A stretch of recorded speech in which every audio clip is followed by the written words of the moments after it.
Wait a minute. So, just with you guys, andito po ako ngayon sa aking garden. Niligan ko yung naibig ko para itanim ko dyan ang aking kalabasa. Yan, 1, 2, 3. Tapos ito yung number 4. So, ito yung number 5.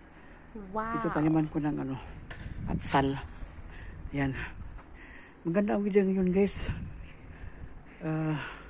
16 degrees Celsius. Tapos bukas din parang 18 degrees. Kaya tinanam ko lang. Tapos nag-ano ako sa Google. Google ko yung Weather Bureau. Next week na 22, 23. Kaya kailangan ko lang maitanim kasi malaki na rin yung tinanim ko na kalabasa. Alright. See you later, alligator. So ayan po guys, yung nailig ko. Niligan ko para taniman ko para basa siya. Ayan. 1, 2, 3, 4, 5. Alright. Ayan na po guys, yung kalabasa ko. Kinuha ko na para ready to planting na. Tapos ito, kumuha ko ng panibagong tubig. Ayan po. Alright. So, pero diligan ko muna dahil kulang yung hindi nakapasa sa ilalim. So, ayan.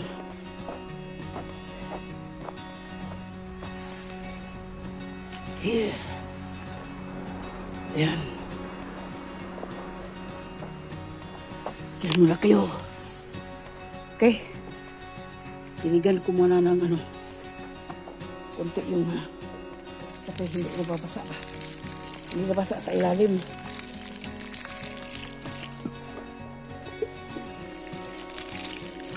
Ayan.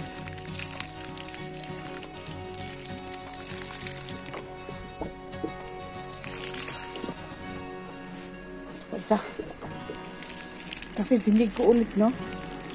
Sinultibate ko ulit. Hindi pala nabasa. Kaya ayan. Ito din, oh. Tingnan nyo, oh. May mga tuyo pa. Pero hindi na nabasa. Okay. Here too.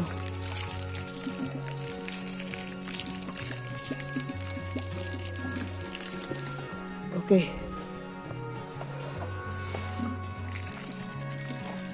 Okay guys. Tingnan ko muna kung idig ko ulit kung okay na ba yung niya. Yung lupa niya. Ready na magtaniman ito. Alright. Tingnan nyo guys ito. Binutasan ko sa kita. Hindi pa rin siya nabasa. Kaya pasain ko naman yan para pagtanim. Basa yung lupa.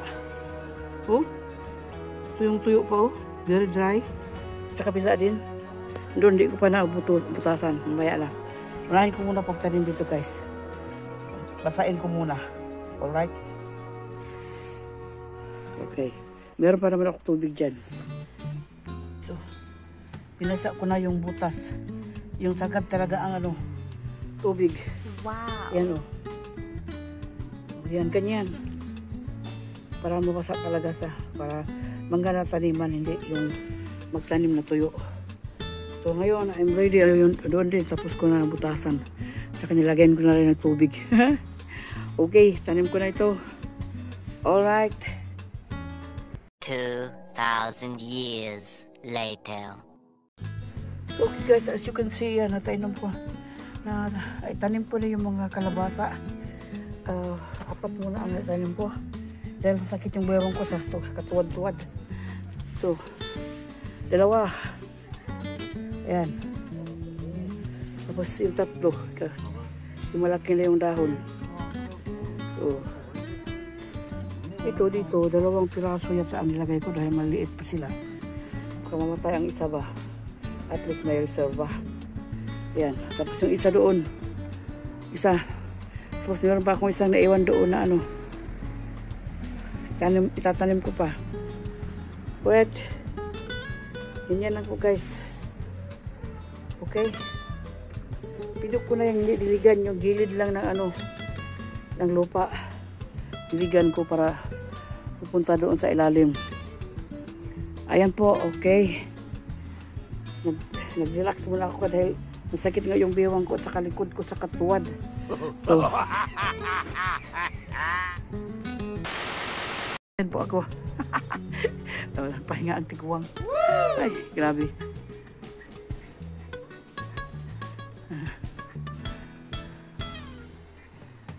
Yan o, nakilabs ako. Maputik. Kapon, umulan, kaya lang kunti lang. Yung isang araw, parang malakas ang ulan. Siyempre, wala akong time. Natuyo na. Kaya ito, niligan ko ulit. Okay. See you later, alligator. Alright guys, done and perfect na yung ano ko. Done, well job. Yan. Wow. Natanim ko na lahat. 2, 4, 3. Ito yung 4. Tapos ito 5. 5 kapunuan. Yan po. Mamaya na baka lagyan ko yan ng ano. Kaya muna ako ng seedling sa ano. Ayan po yung kalabasa ko guys na tinanim ko last other day. Ayan po siya oh. Ayan. 1, 2. Tapos ito. 3. 4. 5. So,